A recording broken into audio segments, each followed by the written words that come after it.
All right. Hello and welcome, Just a Family. This is giving you something to talk about, or Just a Live TV, as I like to call it. My name is Melissa Krechler. I am your host. I'm an identity coach, spiritual teacher, business mentor, and creator and founder of not only Just a Live TV, but also the Women Supporting Women Can Network. Today's episode has been sponsored by Phoenix Identity, which just so happens to be my identity coaching company. I am offering you the Empowered Warrior Women Challenge. It is a 5-day challenge on how you are giving away your power and how you can start taking back control of your life. And that goes hand in hand with what we're talking about today. So today's episode is, what do you do? Why do I feel stuck? Right? Who doesn't want to know why you feel stuck? And I'm super excited for this episode. I take notes on my pre-screening. Every pre-screening that I do, I take notes, and I have 3 notes on this pre-screening, and it was literally just what we were talking about today. As soon as we talked about it, that was it. That was the goal. So today's episode, again, why do you feel stuck? We're going to get into that. It's one of my favorite topics, and I say that just about every episode, but this one truly is. And to do that with me today is Suzannah Butcher. Suzannah, would you like to introduce yourself? Yeah, thank you so much for having me, Melissa. I'm Suzannah. I'm a money mindset coach and mentor, helping women in business, specifically if they have money-related trauma and money blocks. And I just help them to overcome those and build up their sense of self-worth as well. So my business is called Compreneur, but people can find me on Facebook as Suzannah Butcher. Absolutely. Sounds great. Well, thank you for joining me today. So I was just about to type into the comments. So when we had this, you had originally mentioned analysis paralysis, which I thought was just fantastic wording for exactly what we're going through today, right? Analysis paralysis. You feel stuck, right? Everything that you do. How many times as individuals, sorry, as I'm like undoing my hair here, how many times as individuals, a day, a week, a month, we were talking right before we started about the full moon energy that's happening right now. And it's like, how many times do we get stuck with the different scenarios, the different energies, the different things going on in life? And it's like, why am I stuck? Right? How many of you, so for anybody watching or catching the replay, how many of you have asked yourself that question? Why am I stuck? Like, why do I keep getting stuck in the moment, getting stuck in this emotion, getting stuck in this situation? Why do I keep getting stuck or feeling in a rut? Well, we have that answer for you today. And that's why I love this. And for you, you detailed it with that comment, analysis paralysis is perfect for it. Because that's exactly what it is. It's not, there's more detail to it than that, but at the same time, we're so busy analyzing what's going on that we're not thinking about the solution. We're analyzing the issue. We're analyzing the momentary struggle that we're in. Yeah, definitely. And I think the problem is that we have access to so much information now, right? So for every problem, I know that even in my early days of parenting, every problem straight to Google. What does this do? So we're used to just finding answers quickly for problems, but we get into trouble when we start using Google for our business decisions and things like that, because of course you put anything business related into Google, there are literally, thousands and thousands of different web pages all giving different advice. And I think you do get stuck in this analysis paralysis, because it's almost like the more information you have, the more stuck you feel and the more you procrastinate, because you kind of build things up to a level where it's like, oh my God, like, where do I even start with all this stuff? I can't make a decision about all this stuff. So yeah, it just gets really, really overwhelming. And that's the key right there. It does get overwhelming. I know from my case particularly, I do that, right? I mentioned it on an episode a few days ago. I was in the kitchen. I was frustrated with my daughter because as soon as I get up to do something, it's like, mom, mom, mom, mom, mom, like the minute I get up. And I find that I was sitting there and I was looking at the kitchen and I'm looking at the house. And I know I've mentioned this before is, my husband's down and out right now. He dislocated and broke his ankle, had surgeries and a cast. He's no pressure allowed on that foot whatsoever. So he can't do anything around the house, right? Like he has to raise it and elevate it, all that. And so I'm sitting there and I'm looking at my bedroom. I'm looking at my girl's bedroom. I'm looking at my house just in general, because he's now camped out on the couch. And I'm looking at the kitchen and I'm just like, the last few weeks, I've not felt stuck, but I felt very unmotivated and I felt very just disappointed. And I looked around and I was getting madder and madder and more frustrated and more just disillusioned with the way that my house looked and everything that was going on. And I lost it in 1 second. And I said, listen, I said, I can't do this. I said, I'm overwhelmed. And my whole family was sitting there and I said, I'm not mad at you. I'm not frustrated with you. I'm overwhelmed, right? Yeah. I'm feeling overwhelmed. I look at the kitchen, I'm overwhelmed. I look at here and here and here, and I'm overwhelmed and I need help. Mm. And by the time my episode was done that day, I think that was Monday, my kitchen was spotless. My kids had done the kitchen, they had cleaned it up. But again, it's obviously back close to the way it looked. Not as bad, but close. Well, thanks for asking for help, because I think that's always really, like, that can be quite a difficult thing to do. I think for me, like, I'm one of these, I'll do it, but I'll moan loudly about it kind of people. So like, I'll huff and I'll puff a little bit. That's my hint to give me some help. So I'm really like, go you for actually saying, look, I need help. That was really, really commendable. Well, and it's not easy, and not just me, but anybody. It's for anybody watching or catching the replay, again, how easy is it for you to say, I need help? How easy is it for you to say, like, I'm struggling? And not only that, but without putting it on everybody else. Do you know what I mean? That's one of the biggest things that I find is what I'm feeling and what I'm experiencing. If I don't put it on other people and I don't make it their problem, I don't make it their fault or blame or shame or guilt or anything along those lines, it's, hey, I'm having this problem and I need help. Yeah. And that's really one of the best ways I know to get my family to pick up that slack and help me, is to not guilt them or demand them, or it's to express, hey, I'm feeling this way. And it's the sympathy and empathy and, understanding of, hey, I know what that feels like, right? Like, you look at my daughter, if her room is an absolute disaster, she refuses to clean it. And it's like, I understand it's overwhelming. Let me help you get started, right? And it helps you take that pressure away, because it's not going to be overwhelming for me. It's overwhelming for her in that moment. And that's what I felt in the kitchen, is I was overwhelmed. It wasn't their fault, but I knew that I needed their help to kind of push me into that. So, but today, I woke up today and I was feeling really good and really motivated, and probably the full moon energy, because I was reading one of the horoscopes. While I can do it myself, I like reading everybody else's.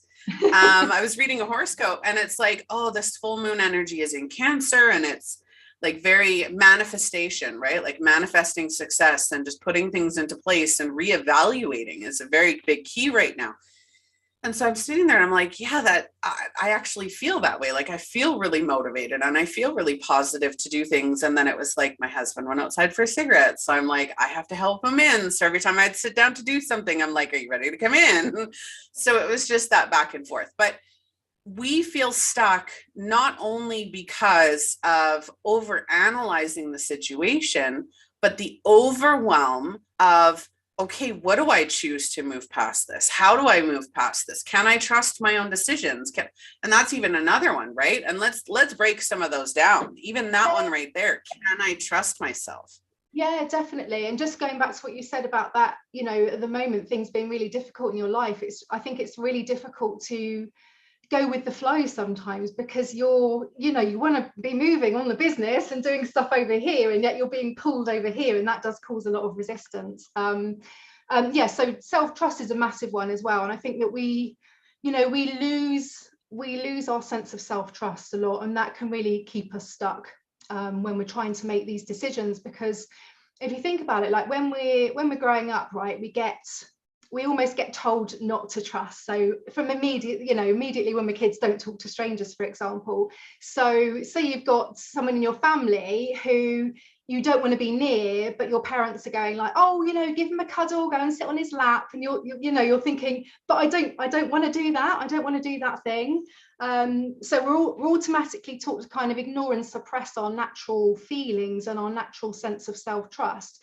And even with things like intuition as well, like I remember being a child, and like when people came over to visit, for example, children will very often want to like perform, they want to do little dances, or they want to get their homework out, and quite often that can be shut down with, oh, stop showing off, we'll let the adults talk now. So again, we learn very quickly to make sure that the people around us are pleased in a way, and we keep our own intuition and our sense of self-trust kind of gets just basically gets shoved down. And I see this a lot with women in business, is that they don't trust themselves to make decisions. And I remember when we had our first conversation, we were talking about the fact that when we have these decisions, very often we search everywhere but within for the answers to things. We're asking friends, we're asking business colleagues, we're posting in Facebook groups.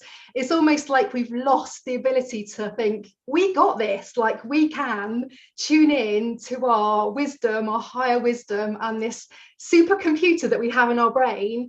And yet we don't, because we don't trust ourselves. We don't have that, sense of intuition as well. Yep, absolutely. And not only that, but so many situations, right? We automatically internalize everything. So if you're in a relationship and that relationship doesn't work out, right? There's a ding to your trust. Yeah. If you go on a job interview and you don't get in the job, there's a ding to your confidence, right? And trusting in yourself is confidence, it's courage, it's power, it's feeling all those things and being able to say, okay, I got this. But not only that, the lack of trust in yourself is also holding yourself accountable. I think a lot of the times when we look outwards for those answers, when we look for the validation and the hey, do you think I'm capable of doing this? Should I do it this way? Because if that person says yes, and that person, they're not holding you accountable. Right? They're not saying, hey, what do you think? Do you think you're confident enough to do it? Do you think you're going to get it? Do you think, right? And then if something does go wrong, it's on them, because they were the ones who told us we could do it. They were the ones who told us, right? And so I think even that, just that flip logic of, I'm not accountable if it doesn't work.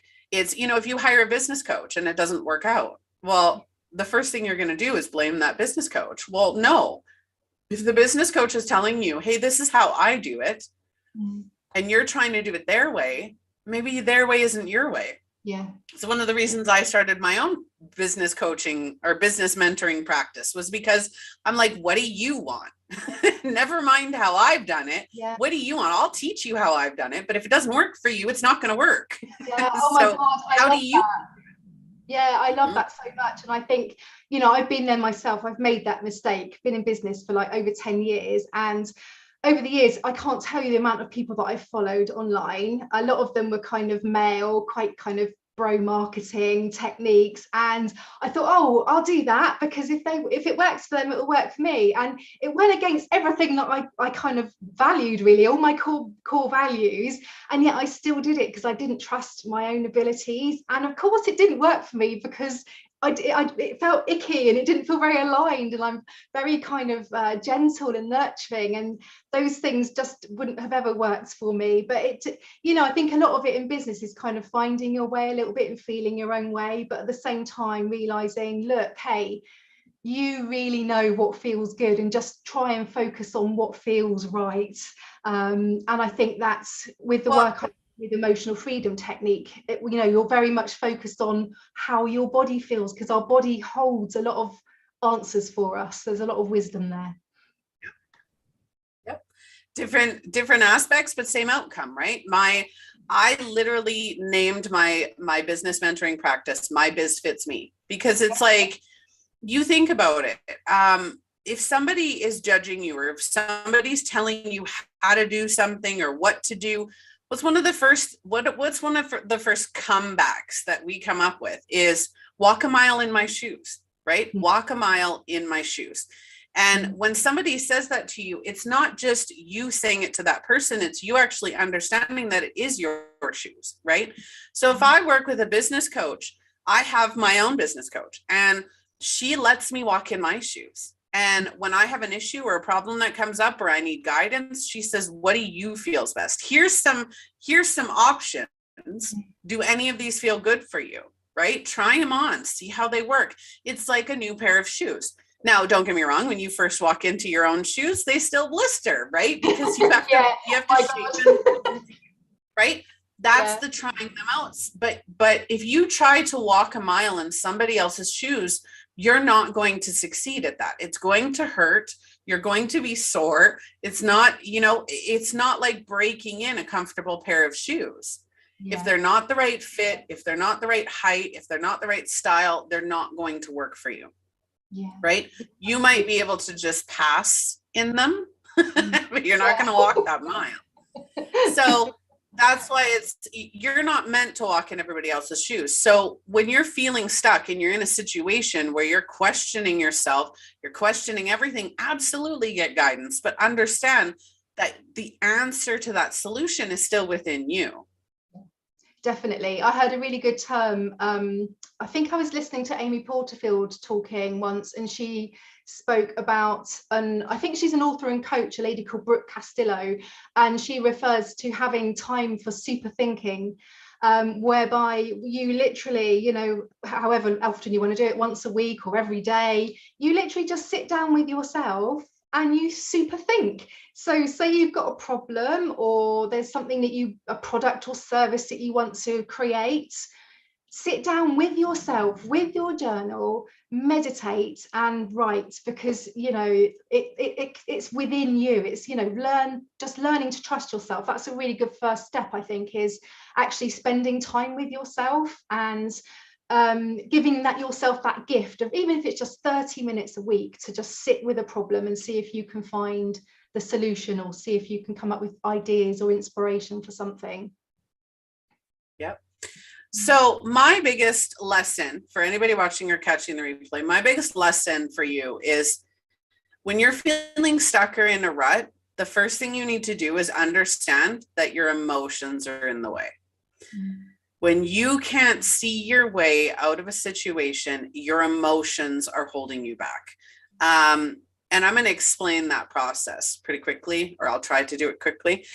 What ends up happening is, no matter the situation, no matter, even if it's just literally feeling stuck in a stagnant lifestyle, right? You're going to focus on how you feel. And that's great. Every situation, start with how you feel. Start with how you feel, because that is exceptionally important. You have to feel whatever it is that you're feeling. But what you're feeling is telling you, hey, something needs to change. Hey, something doesn't feel right. It's time to move forward. It's time to do this. Those emotions are not there to keep you stuck. Those emotions are there to propel you forward. But when you sit in those emotions for too long and you don't know how to quiet those emotions and process them and let them go, not let them go as in I don't care, but say, I acknowledge the emotion. I'm going to sit within it for a minute, see what it's trying to make me feel and understand. And then I'm going to be like, oh, okay, now I know what the situation is that needs to change, or that is bothering me. Now I'm going to calm those emotions so that I can think logically. And when you start to think logically, that's when you start to feel unstuck, because when you take away the emotions that are cluttering your brain, now the solutions start coming in, right? Those things that you thought, oh, I'm not worthy enough to do that, or I'm not confident enough to take that action, or whatever it is, you've lost your power, you've given it away. Hence why I said today's sponsor was good for that, is you've given your power to those emotions, right? You've given your power to feeling stuck. So when you quiet that, again, you're able to get the solutions, the logical solutions of, oh, I never thought of that. How many times has somebody said something to you and you're like, I never thought of it that way. Yeah. And then all of a sudden you're like inspired to make changes. Yeah, definitely. And I think that Another thing that can really help when you're in that situation of just that complete stuckness is just use visualization and kind of mentally rehearse ways that you might be able to change things. Like I'm a great fan of start really small, really small, because you don't want to freak out your nervous system.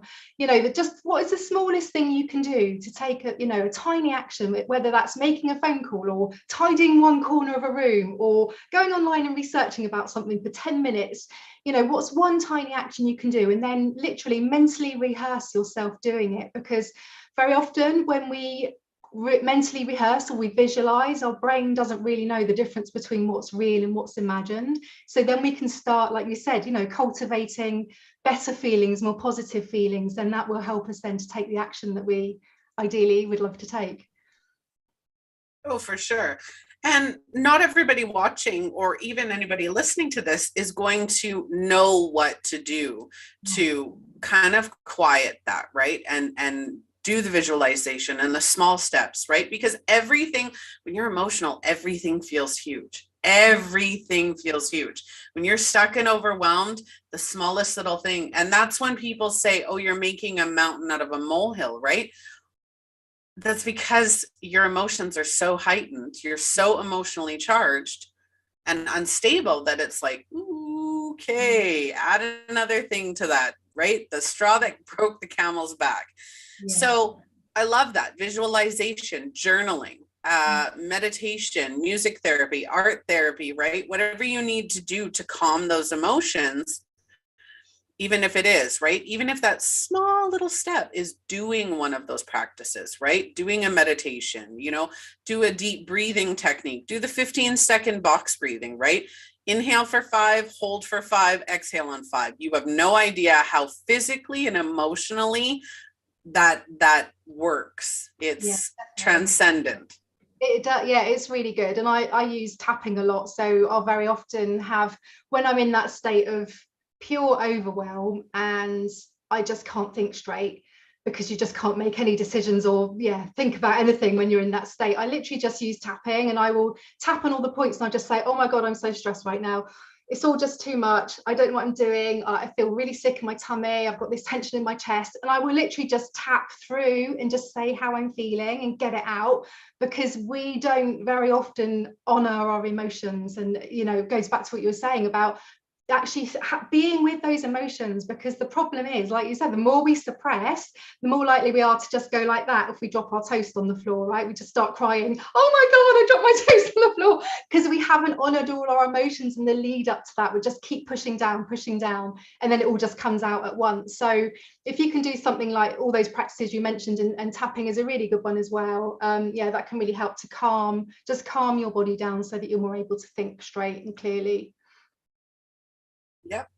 And I can't stress this enough, is your emotions are valuable, whether they're positive, whether they're negative, whether it doesn't matter. They're valuable. They have a purpose and a meaning. And society over the last 6-7 years has tried the bypassing, right? Emotional bypassing, spiritual bypassing, gaslighting.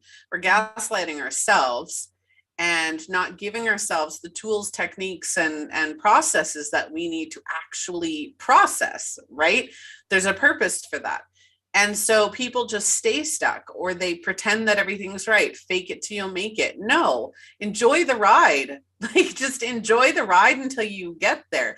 If you actually focus on where you're at, even if it's feeling stuck, if you focus on where you're at and you're taking those steps to actively get out of there, how much power does that give you?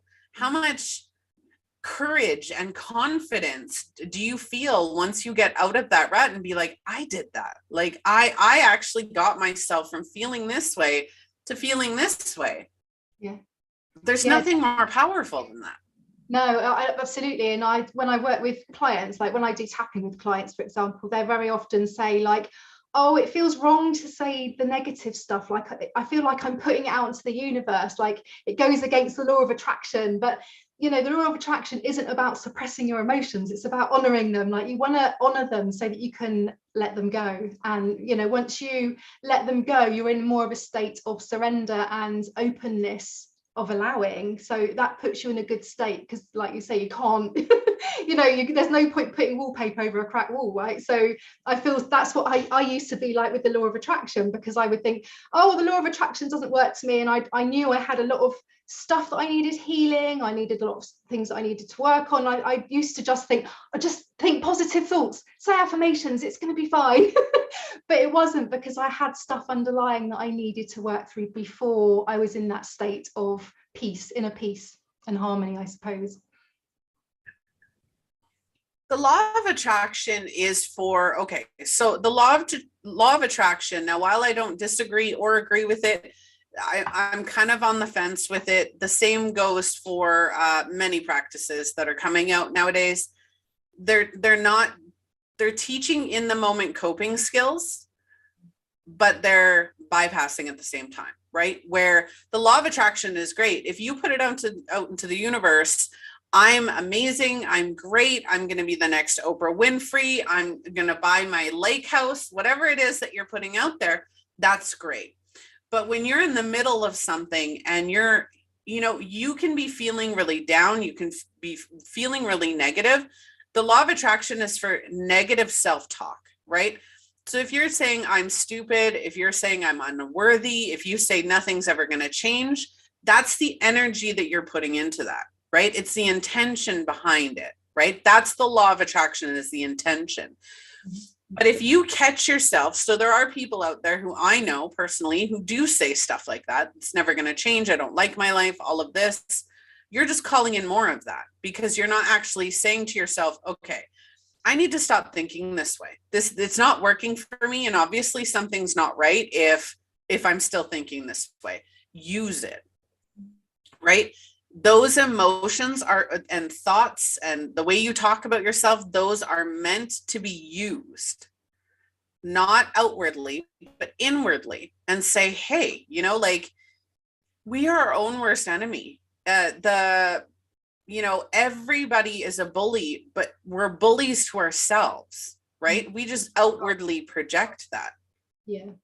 And that's not okay, right? Our biggest relationship is going to be the one within ourselves. If you look at, and I've said this 100 times and I'll say it 100 more. If you look at the person in the mirror, if you look at yourself, right, and you're saying really toxic, negative things about yourself, or your lack of ability, or your lack of capability, your lack of responsibility, if your best friend, your partner, your child was up on a stage and somebody was talking to them the way you talk about yourself, would that change how you feel about that person? No, it wouldn't. It wouldn't. It wouldn't matter what anybody said about that person. If you heard your best friend, your partner, your child talking about themselves the way that you talk about yourself, how would that make you feel? Would you tell them to stop? Would you tell them that's unacceptable and that they shouldn't be doing that? Probably, but we treat ourselves that way. Yeah, we do. And I think right? that's really interesting, actually, because that ties in with self-trust. And when we think about building trust with other people, we think about, what standards we hold, what ethics we hold in terms of our relationships with others. So that would be consistency, that would be apologizing when we're in the wrong, that would be, starting small and gradually building it up.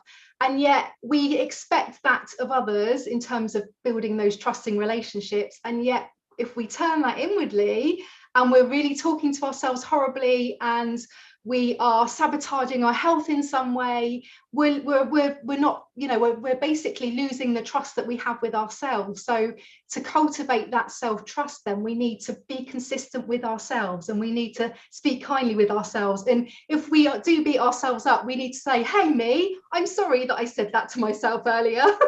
I didn't mean it, I'm sorry. Just building that relationship up with ourselves really, really slowly, and turning things inward, that trust that we expect from others, let's apply that to the relationship that we have with ourselves as well. Absolutely. Unconditional love, right? Yeah. I have unconditional self-love. I absolutely do. I love everything about myself, even the things I don't like. That's the difference. There is a huge difference between love and like. I always love myself, but I don't always like the way that I look. I don't always like the way that I act, but it's holding myself accountable and responsible, right? I get to choose how I act. I get to choose how I look. I get to choose how I inwardly and outwardly express myself to myself and others. And I have that right and that responsibility to hold myself accountable. So again, when you're feeling stuck, it's going back to our topic it's you're stuck, right? It's not somebody else making you stuck. And I know that that might not sound helpful, but it's true, right? We control 95% of our reality. We control with our thoughts, our beliefs, our actions, our words, our expressions, and our decisions. We control that, right? If you feel unworthy, you're going to put yourself in positions where you are unworthy. If you're feeling stuck, it's because you don't know which way to go, or maybe you're overwhelmed, or you're overanalyzing and you're not listening to yourself. You're putting yourself in that situation. Now, I'm not trying to put shame or blame or guilt on anybody, but I will hold you accountable because I hold myself accountable, right? If I'm in a place where I don't want to be, I'm the one who's accountable for that. Yeah. Unless it's the 5% life bus that hits you on its way past Yeah, your that stop. happens sometimes. Yeah, that definitely happens sometimes. Yeah, I think it's with that kind of that stuckness as well, it's thinking, okay, how would I approach this? Like almost like being your own coach in a way. Like if this was my friend saying to me, I can't make a decision on this, you know, what would I say to them? Would I suggest that they could, I don't know, if it is about a decision, with regards to business, maybe say, okay, well, you've got all the information you need. How about you make a decision by 12 o'clock lunchtime tomorrow? You know, hold them accountable, you know, hold yourself accountable. I'm going to make this decision. And I think we get so caught up in like, if I do this and then I'll do this and then this will happen and this will happen. And then we go that way. And if I do this and I do this and I do this, we overthink it so much. Sometimes we just have to step on that path and get started, because the truth is we don't know the outcome until we're there.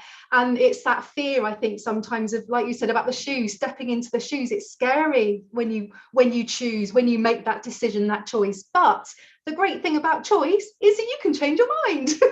If that decision isn't right for you, hey, go back to that one. What's the worst thing that can happen at the end of the day? Yeah, absolutely. So what do you think about feeling stuck? What do you think we maybe haven't gone into enough detail about, or something that we may have missed about feeling stuck that our audience would benefit from hearing? I think we've covered most things. I think that it is that overwhelm. It's just being really mindful of it. It depends on your stuck, I guess. You know, if you're in a really like crappy situation with your life and you're depressed and low, then that's a different stuck to, I've got all these business decisions that I need to make. So it depends on your level of stuck. I think that always be really compassionate towards yourself if you are feeling stuck, because it's a normal human emotion. Like we all feel at times that we are just stuck and that we are in this analysis paralysis, and there's too much, you know, there's life admin to do, there's the normal ups and downs of life, as you know, with your husband. My husband's got a lifelong illness as well. You know, it's really hard at times, and just really give yourself that sense of self-compassion to start with, and just really starting slowly. I think that would be my main kind of takeaway from this, is not to put too much on yourself. And yes, by all means be accountable, but you know, just start small, especially if you're in that crappy stuck place rather than the other one. Give yourself permission and give yourself, some grace. Give yourself some forgiveness. Yeah. 99% of the time when I say that we are creating our own reality, if you're stuck, or you're in a situation where you're depressed, you're unhappy, or you're, in an abusive relationship, whatever it is, give yourself some forgiveness for that. We don't consciously know that we're creating our own reality. That is not a concept that most people are readily aware of. Unless somebody says to you, hey, like your actions are created by yourself, right? You're like, your reality is created by yourself. You're like, what are you talking about? This person did this and this person did that. No, but you put yourself there, right? And it's not a shame or a blame. You need to give yourself some forgiveness. When you start to forgive yourself and you start to say, I have the power. Not only did you have the power to put yourself there, you have the power to get yourself out of it, right? And it's taking those baby steps, whether that is coming to somebody like myself or Suzannah, anybody that you feel comfortable with, talk to them, right? And get into some sort of practice or belief or whatever that you're going to calm your emotions and actually logically start to think of even just little baby steps that you can take to get yourself motivated and get yourself going into a healing, happy journey. Yeah, I think sometimes, a lot of these things are to do with like traumas as well. I think we have all these trauma responses, and very often, like you're saying about, choosing your reality, it's because that's what you're used to. And we thrive on familiarity and habit and patterns, even sometimes when they are negative and they aren't serving us in the best way. So if you feel that applies to you, like if people are listening and they feel stuck and they feel that is due to some kind of past trauma, that they're choosing a particular relationship or a particular situation.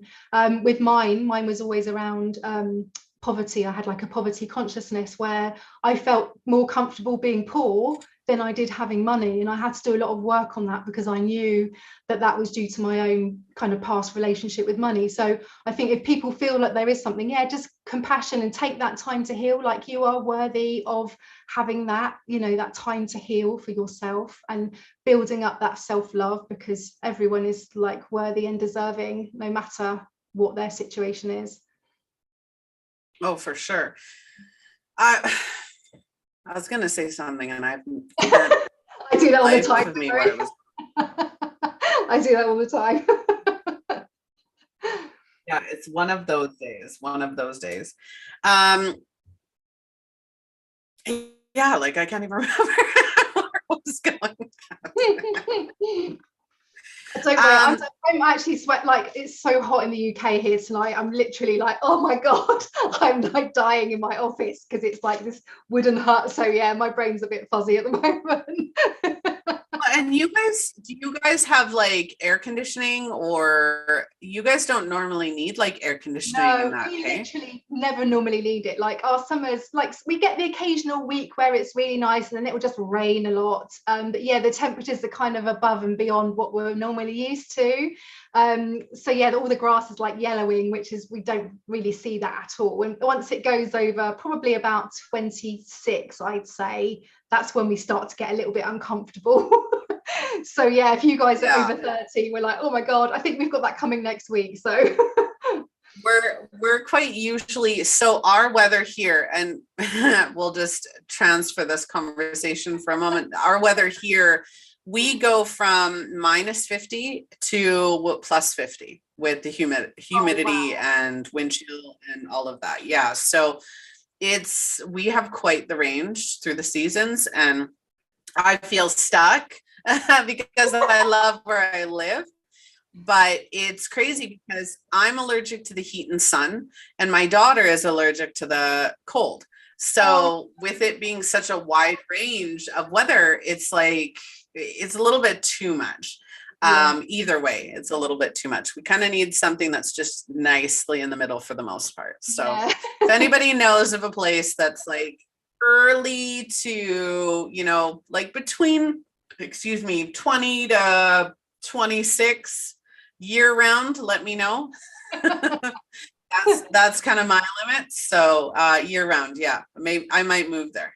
We'll see. But feeling stuck is a mindset, and honestly, it just depends on where you're at and what you're feeling. And You're right. It is going to be unique and different for everybody. It's not going to be the same for, I could be in the exact same situation as you are, and it's going to be completely different because we are completely different people.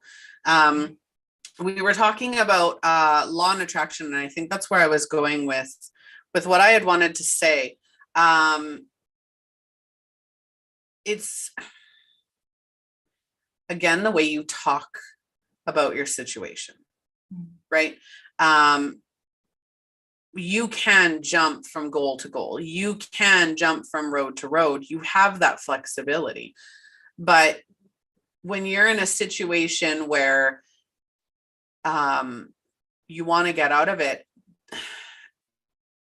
if you're trying to make a change because you're feeling stuck, but you're saying, I can't do this, I don't know where to look, I don't know where to turn, I'm never going to get out of it, that's counterproductive. Absolutely and utterly counterproductive. That's not going to help you get out. But at the same time, those are the feelings you want to embrace, whatever it is that you're feeling, right? The negative self-talk is not what you want. It is a last resort that, hey, something's got to change, but it's not how you want to go about that change. It's when you can say, okay, this doesn't feel right, and I need to make some changes. What area do I need to change? What area should I be focusing on, right? We have unlimited answers within ourselves because we have all our own answers. Yeah. It's just having that capability to find it. Yeah, definitely. And I think that it's about sometimes getting really honest with yourself, and we do make excuses sometimes, and we can find those excuses because they often start with I can't because and a really good reframe around this. So if you're constantly saying to yourself something like, oh, I can't start a business because I don't have time, or I can't grow my business because I can't invest in a coach, or whatever your excuse is, instead of that because, replace that with but luckily. And this is a tip from some really great psychologists here called the Speakmans.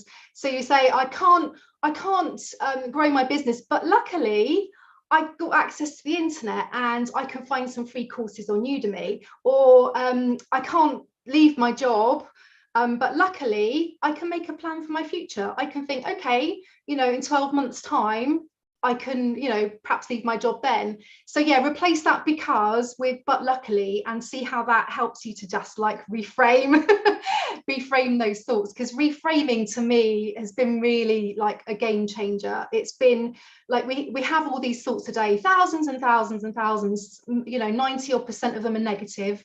And so I think it's 90% as well are the same thoughts that we had the day before. So if we're always thinking these negative thoughts all the time, then yeah, we're just going to get the same results. So we need to start intercepting those thoughts when they come. So the minute that you catch yourself, and that's the key, you have to catch yourself. You almost have to make a noise or click your fingers or clap your hands and think, no, let me really call this out. Let me call BS on this thought and just see if this is true. Because that can it's just that disruption can be really powerful just on its own. Yeah. One of the things I really notice on top of that is, remember I was talking about the intention behind your thoughts, right? So let's say you're broke. I think all of us at one point or another have experienced being broke. So let's say you're broke, and let's say you are trying to figure out ways to make money. You're feeling desperate and you're feeling like, I don't have enough money. I'm not going to survive. This isn't going to work, right? We're talking about law and attraction. We're talking about intention and feeling stuck and how to get out of that. When I say that 95% of your life is created by your reality, right? If you're sitting in a desperate emotion or a desperate feeling and you start taking action based on that desperation, that's the law of attraction, right? That's why people use the law of attraction. And I really think that's where the idea of it came from, is that if you're filled with desperate energy and you're filled with that desperation of creating something or attaining or achieving something, you're taking desperate action to get that. Now, from all of us, we know that desperate action is not always healthy. That's a toxic action, right?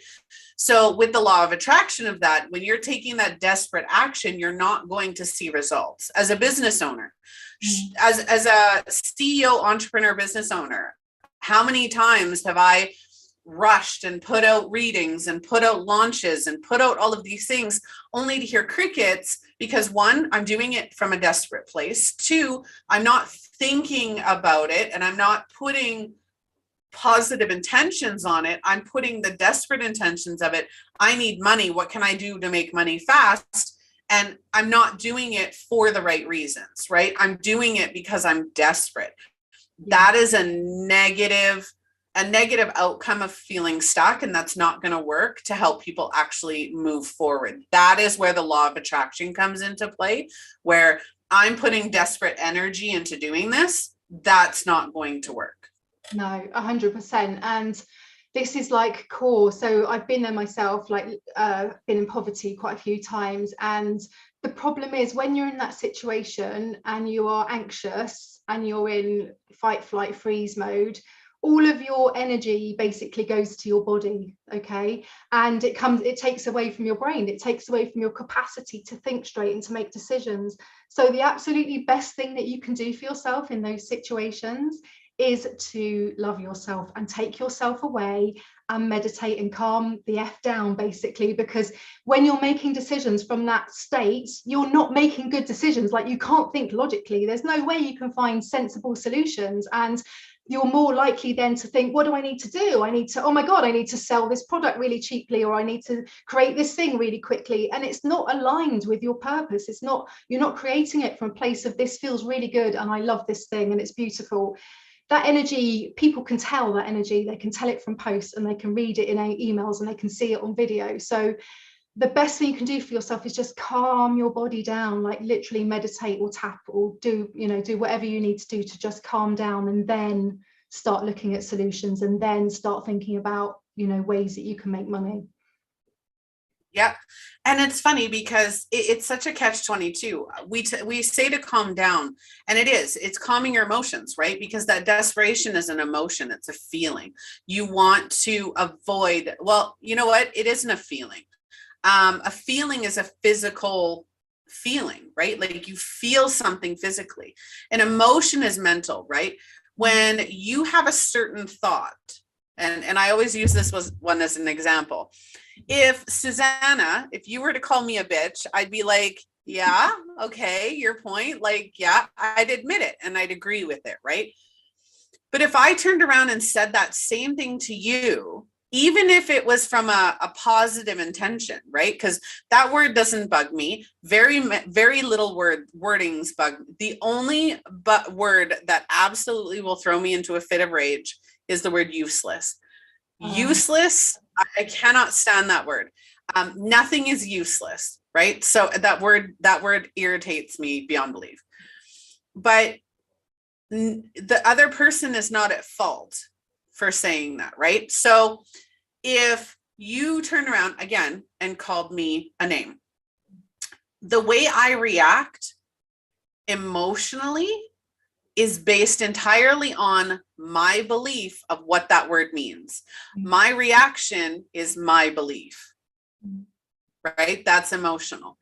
Where a feeling is pain. A feeling is having, your toe stepped on. A feeling is feeling scared in a situation where you should feel scared. Yeah. It is a physical reaction. Now, when you have an emotion, especially a charged emotion, that emotion you feel it physically, but in a different way. You feel a rise in energy. You don't actually feel that emotion. You just feel the rise in the energy that emotion is creating, right? Mm-hmm. When people say I'm high vibrational, that's even negative emotion. It raises the vibration of your energy because of that emotion. So the desperation is a mindset. It's an emotion that's created by your thoughts. Yeah. right? And by your beliefs. Those aren't healthy. So it's calming your emotions. Now, when you're looking to move forward and get yourself unstuck, let's say as a business owner, right? If you want to be unstuck and you're feeling overwhelmed, you feel into what to do. You said if it's not aligned to your purpose, if it's not aligned to who you are and it doesn't feel right, there's a difference in that. Your feelings will tell you right from wrong. Yeah. Your feelings, not your emotions, your feelings, right? That's your intuition. That's your internal guidance. That's your sixth sense or your gut feeling. That's what guides you. And when you're emotional, you're not listening to that guidance system.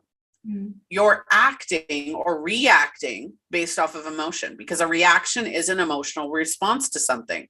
A response is actual logic. Yeah. So yeah. Rent done. And I think as well, you know, when we're in that state of overwhelm, this is a mistake that kind of led to me burning out, really, was I was in kind of such a mess. I was in this kind of stuck state, and yet I was really busy. So it's like that kind of stuck in motion thing, if you like. So I was so busy all the time, working really, really hard. And actually, the best thing I could have done was actually just to take myself away from my desk and go out somewhere and look after myself a little bit better. Because sometimes we think we just have to push harder. But no, sometimes we just have to actually push back and give ourselves a little bit of time and self-care, rather than just thinking, oh my God, I need to just keep typing and working on this thing. You know, let's work, you know, look at your business from down, rather than being stuck in it all the time. Yep. All right. Well, is there anything you'd like to add before we get going? Absolutely anything. Oh, bless you. Thank you. Yeah, I mean, if any of the guys listening are interested in kind of money trauma and feel like they have money blocks when it comes to their business, then feel free to follow me on social media. I run challenges, quite a lot, free challenges, where it's just like 5 days. We get together, we do some tapping, we do some workbook activities. They're really, really great value. Yeah, feel free to come and join me for one of those. Absolutely. Anything else about our topic? No, I don't think so. I think that we've kind of got stuck in there quite a lot. I've really enjoyed our conversation. So yeah, thank you.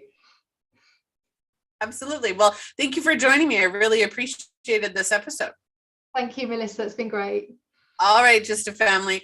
That is your episode for today. Please like, follow, and share the show. If you'd like to reach out to either myself or Suzannah, please feel free to do so. Our links are in the description of this video. Our sponsor today, which happens to be a Phoenix Identity, Empowered Warrior Women's Challenge. This is a 5-day challenge on the 5 ways you may be giving up your power and making yourself feel stuck, unconfident, and unable to move forward. Go and check that out. Link in the description, the Empowered Warrior Women's Challenge. Also, if you want to upgrade that, it is free to join that 5-day challenge. If you do want to upgrade, it's $25, and I will teach you the Empowered Warrior Women ritual, because that one is pretty exciting and I love it. All right. Well, like, join, follow the show, join our newsletter at justalivetv.com. If you would like to be a guest speaker of the show, or if you would like to see a topic featured, please reach out. We are always looking to give you whatever you want to talk about. So join us at giving you something to talk about. All right. That is it for me. I am your host, Melissa Krechler. I wish you all a wonderful afternoon, morning, or evening, depending on where and when you are watching. And I will see all of you on the next episode. Bye.